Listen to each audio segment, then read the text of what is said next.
30 mind-boggling facts about the ancient Anunnaki.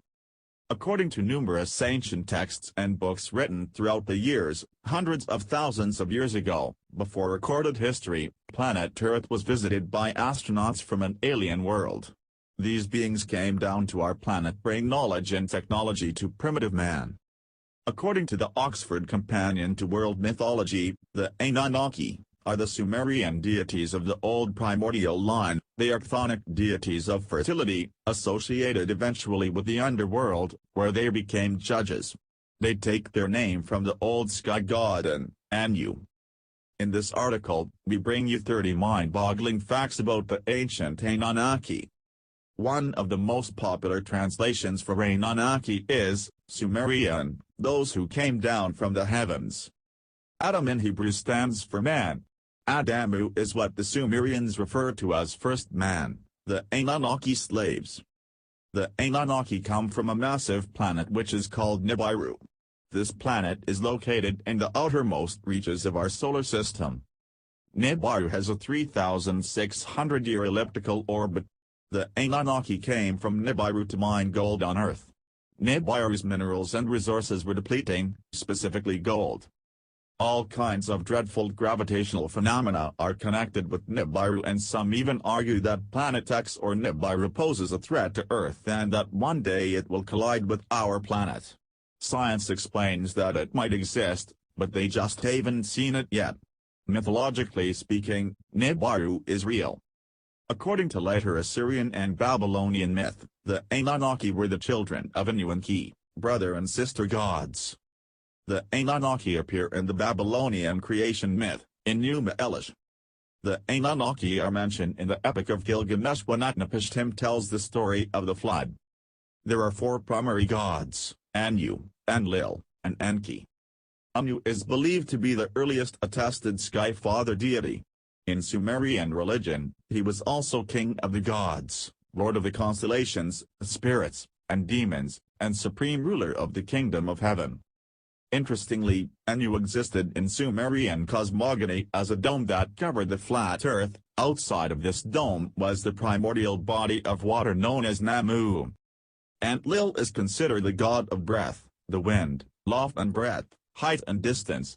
Enlil is associated with the ancient city of Nippur, sometimes referred to as the cult city of Enlil. Enki was the deity of crafts, mischief, water, seawater, lake water, intelligence, and creation. The exact meaning of his name is uncertain. The common translation is Lord of the Earth. There are 3 sky gods, Inanna, Ishtar, Nana, Sin, and Utu, Shamash. There are also 10 major gods, Adad, Jumuzid, Tammuz, Enkidu, Arashikagel, King, Jeshtinana, Lahar, Marduk, Nergal, Ninurta. The Igigi are a group of the gods of heaven in ancient Sumerian mythology. The Igigi were the younger gods and are sometimes synonymous with the term Anunnaki.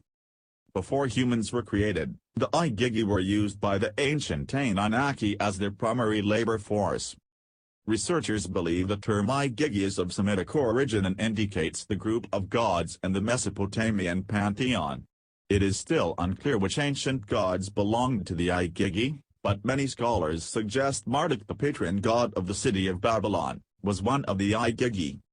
According to the ancient astronaut theory, thousands of years ago, even before recorded history, our planet was visited by astronauts from another world. These beings were the Anunnaki. According to many authors, proof of the existence of the ancient Anunnaki can be found all around the globe. We only have to look at ancient civilization and their ability to erect massive monuments, and transport stones weighing hundreds of tons. In each ancient culture, we will find a connection to the Anunnaki. In 1976, author Sitchin published his personal translations of the Sumerian texts in a series of books called the Earth Chronicles. In that book, Sitchin describes the Anunnaki and their history in depth. Sitchin's work is heavily criticized. Many archaeologists and historians disagree with Sitchin. According to Sitchin, the clay tablets describe an alien race known as the Anunnaki, who came to Earth to mine gold. Sitchin suggests that 450,000 years ago, on Nibiru, a distant member of our solar system, life faces slow extinction as the planet's atmosphere erodes. Nearly 500,000 years ago, deposed by Nu, the ruler Lalu escapes in a spaceship and finds refuge on Earth. He discovers that Earth has gold that can be used to protect Nibiru's atmosphere. Sitchin claims that ancient Sumerian tablets indicate that some 445,000 years ago, led by Enki, a son of Anu, the Anunnaki land on Earth, established Eridu Earth Station I, for extracting gold from the waters of the Persian Gulf. According to the ancient Sumerians, Eridu, modern-day Abu Shahrin, Iraq, was believed to have been the first city ever created, and was the home city of the great god Enki. The city is thought to have been founded circa 5400 BC. Some 300,000 years ago, Enki and Ninhursag create primitive workers through genetic manipulation. Humans were a hybrid species and could not procreate. Since the demand for humans as workers became greater, the ancient Anunnaki once again manipulated ancient mankind so they could reproduce on their own. Looking back into the recent history of mankind, Sitchin tells us that around 7400 BC the Anunnaki grant mankind new advances. The Neolithic period begins. Demigods rule over Egypt. Soon after, around 3800 BC, urban civilization begins in Sumer as the Anunnaki re-establish there the olden cities, beginning with Eridu and Nippur,